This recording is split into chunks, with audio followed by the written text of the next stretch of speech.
Okay, viewers, as I said earlier, today we have a noble gentleman from the Pantine Psychiatric Hospital here with us in the studios of Amasel TV.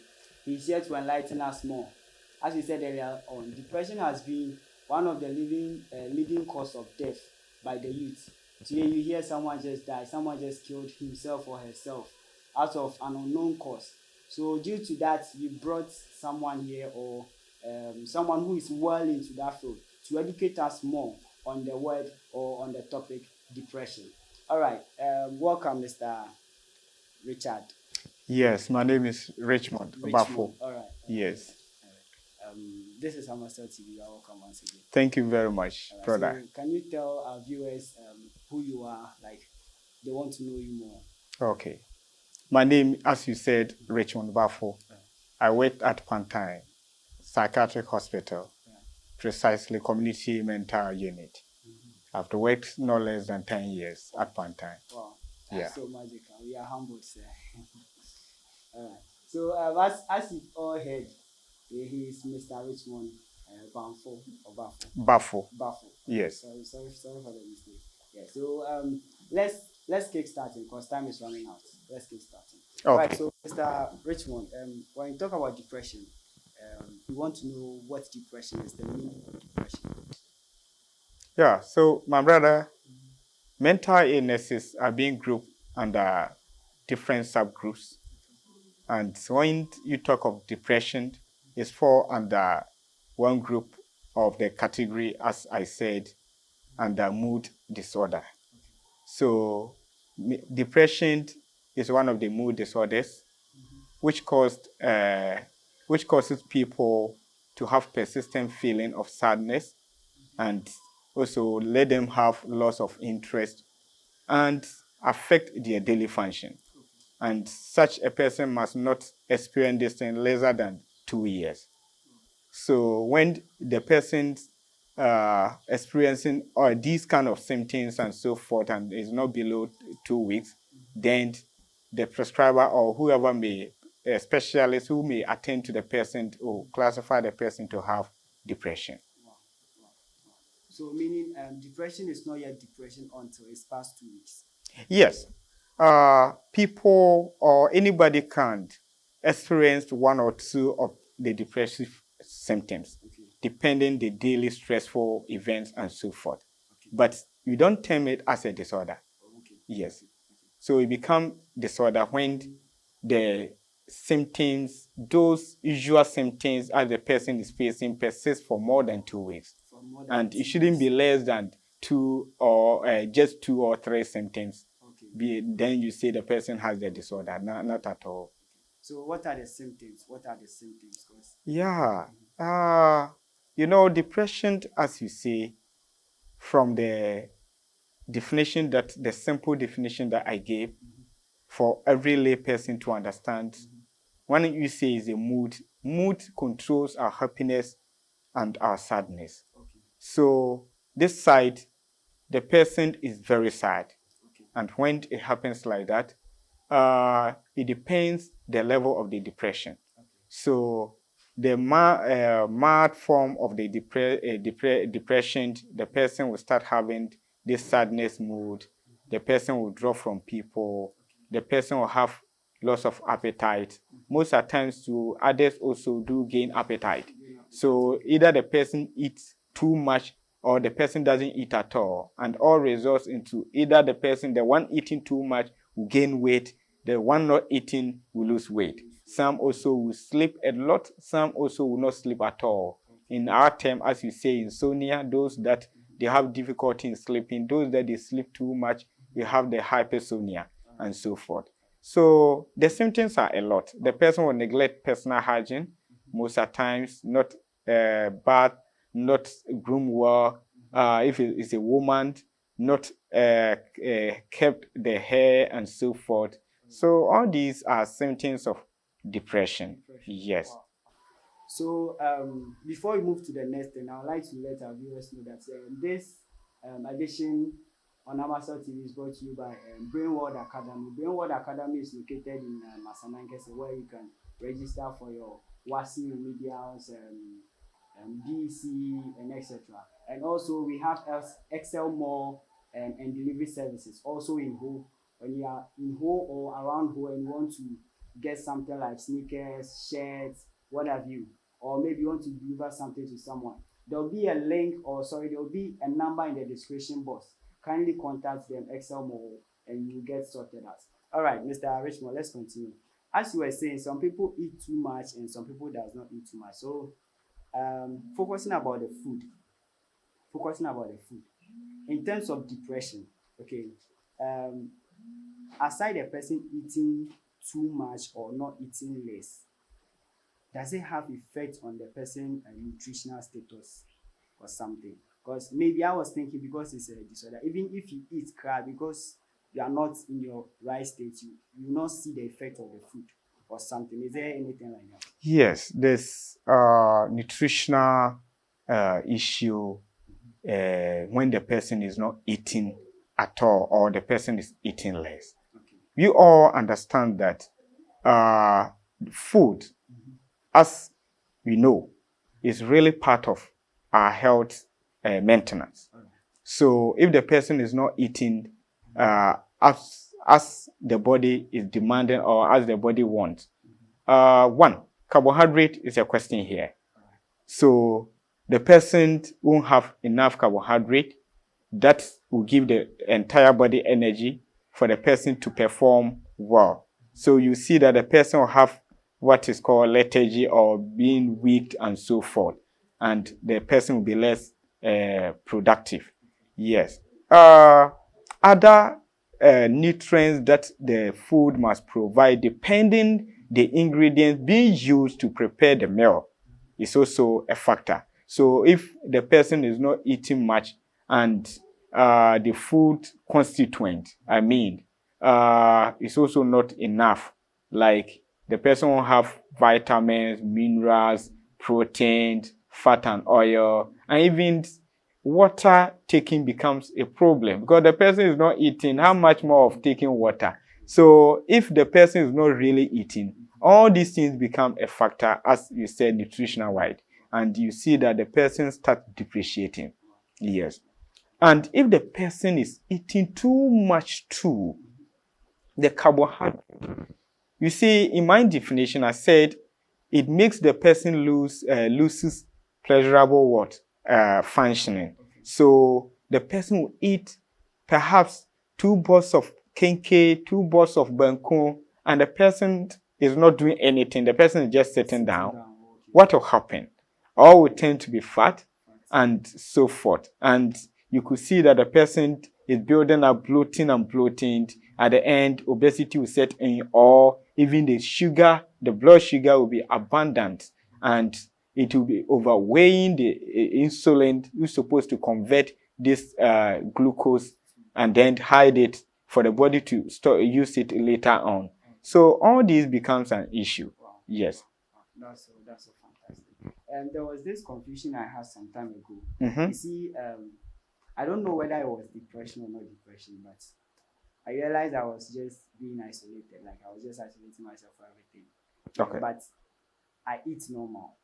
Yeah, I can go outside, mingle with people, but it's like I fake this. I don't know. Can you classify that one too, or is like you'll be around like this, and I'll be faking to be happy or something, just to hide what I'm feeling inside. I'm getting you. We do have daily stressful events that makes people have some kind of mood swings, which we do not define it as a depression disorder. Now, it becomes a disorder when those symptoms the person is going through persist for more than 2 weeks. That's one criteria. 2, when it influences the person's daily function. So the person uses to go to work all the time, every day. Now the person is not going to work. The person interacts well with people, associate well with neighbors and so forth. Now the person is indoor all the time. So all these things will give the clue. And all these things have persisted for more than 2 weeks. So it's giving a clue that this is not the usual daily stressful event attitude, right? Good. So that's the difference. Okay. So is there any causes? Yes. When you say causes, to the layman, they will say causes. But scientifically, no school of thought has come out straightforward that when you talk of depression, you have a cause. So what all the other disciplines, other school of thoughts are saying are contributory factors? The factors which contribute to depression. So the direct cause, no, but you have factors that contribute to somebody having depression. Yes. So if you say, so now it's not the cause, but rather factors which contribute to depression. So you have the factors. Normally you group them into 2 categories from our own end. Okay. Yes. So I would say you have the biological factors, then you have the environmental Yeah. So with the biological factors, they are the factors within the person that makes the person predisposed to the depression or makes the person being susceptible to depression. Yes, meaning that the factors are there, but something needs to trigger for the person to have depression. So the biological factors, one is hereditary. Depression, as you know, runs through family, through the genes. So if the father, the mother, the siblings, any of them experiences depression, there's likelihood you too, you may experience depression. Yes. You also have illnesses. Illnesses, as you say, you have malaria, you have meningitis, you have typhoid. All these things push people to be depressed. Example, HIV, other chronic illnesses, diabetes, hypertension. Some people, they don't take it so light. When they hear the news, they have cancer and so forth. In fact, they don't take it light. And due to that, it pushes them to experience depression. You also have what is called brain chemistry imbalance. As you know, the brain is not just there, as you say it, white when you kill animals. There are other chemical gaseous substances within the brain that actually foster its function. And when these neurotransmitters are not balanced, it can also lead people toward depression. So the biological factors, these are what I want to mention under the biological factors.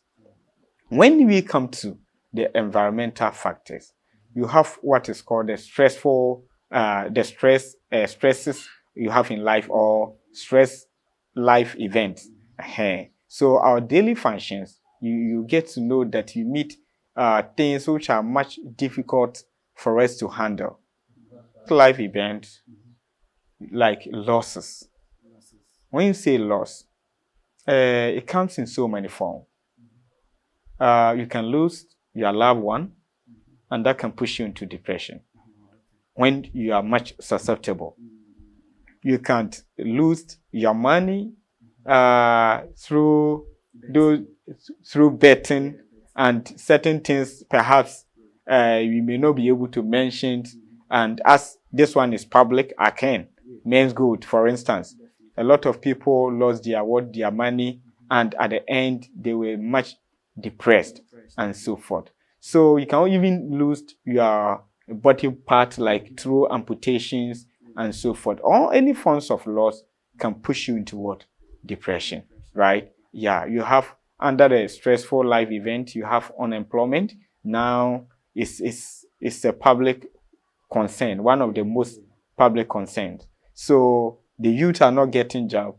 They've completed tertiary school for more than 7 years, 6 years, 5 years, not having job, not seeing the way forward in life. It can push the person toward depression and other more. So any other forms of life stressful event, as I've mentioned, can push somebody into depression. Medication-wide, most of the drugs that people use, side effects can lead the people into depression. And those that they are using hard drugs too, it can also lead them into depression. I was So just about talking about the medication. yeah. And you just mentioned. Oh, I see. So in a nutshell, this is how I can put it on the contributory factors to depression. I really like everything, but there's one I wanted to stress on, because that one day I think I can say more than 85% of the youth are into it. That's the betting with their money. Oh, okay. Because in high school, you see people betting with their fees, even in tertiary and every place. So if you are betting now, they just be careful you don't get depressed. That's wonderful. Very short. When the money goes astray, trouble for you. Trouble for you. So you have to be careful out there. All right. So are there any medication to cure it, or just to manage it or something? Wow. With depression, we don't really cure it. Okay. We manage it. Yes. And for public safety, I won't be able to mention specific drugs. But the medication that you use to manage people living with depression are in classes. So you have like antidepressants, and they are a lot. The medications are a lot. So it depends the psychiatrist or whoever that you may meet, the consultant, the prescriber that you meet, per the prescriber's own discretion, will choose the one appropriate for you to be put on, to be managed on. So you have antidepressant that normally you put people, you manage people on. Yeah. So now that there's a way to manage it, can we prevent depression? Can we?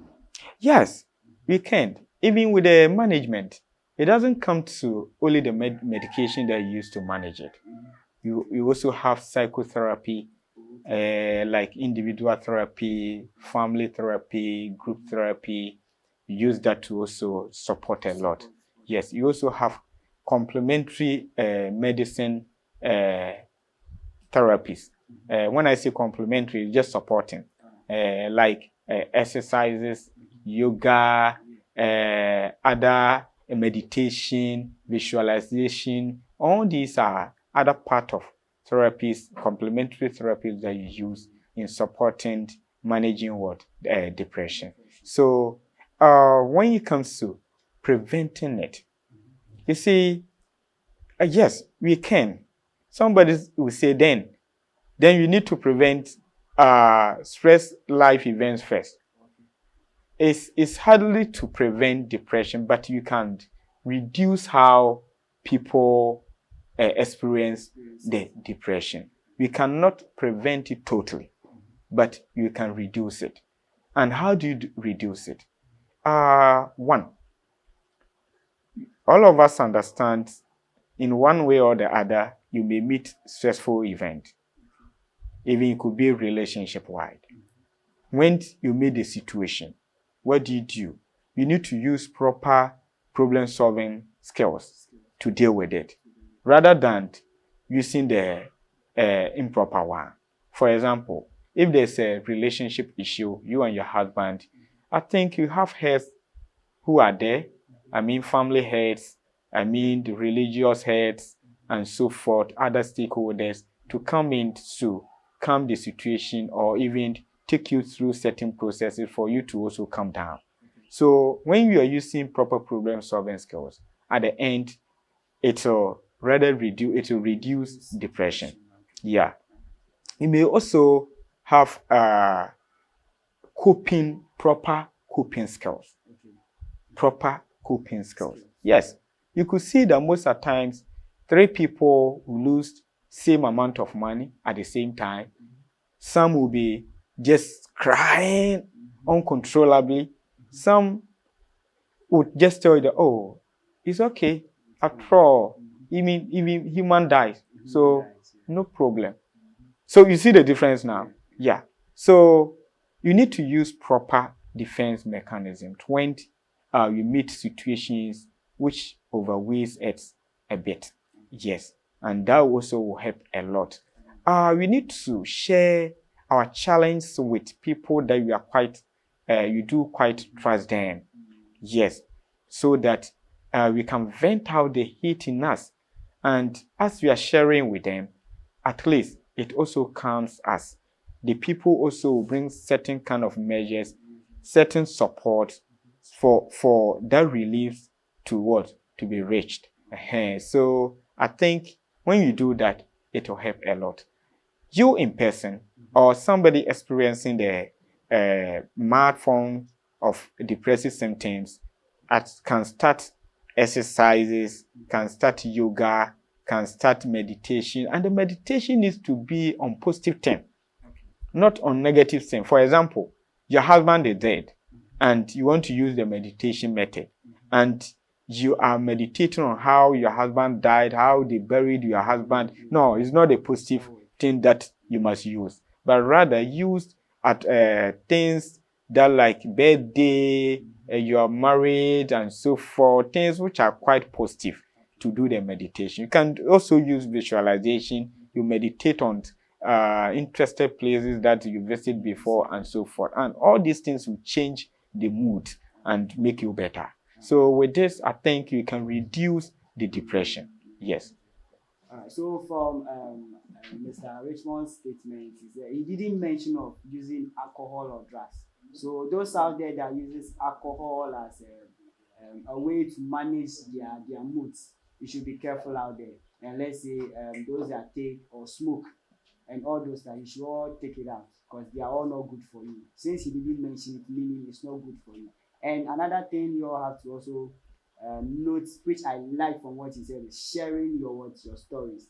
Yes, sharing your story, because I think they said sharing is a problem shared is a problem solved. Yeah, I think it's half solved. It's half solved. Yes. I think it's still working now. At least you bringing it out of yourself can help you calm down a little. Yeah, So you are saying on alcohol as reminded me something. Okay. Alcohol, as you know, is a depressant. Okay. So it even aggravates depression. Wow.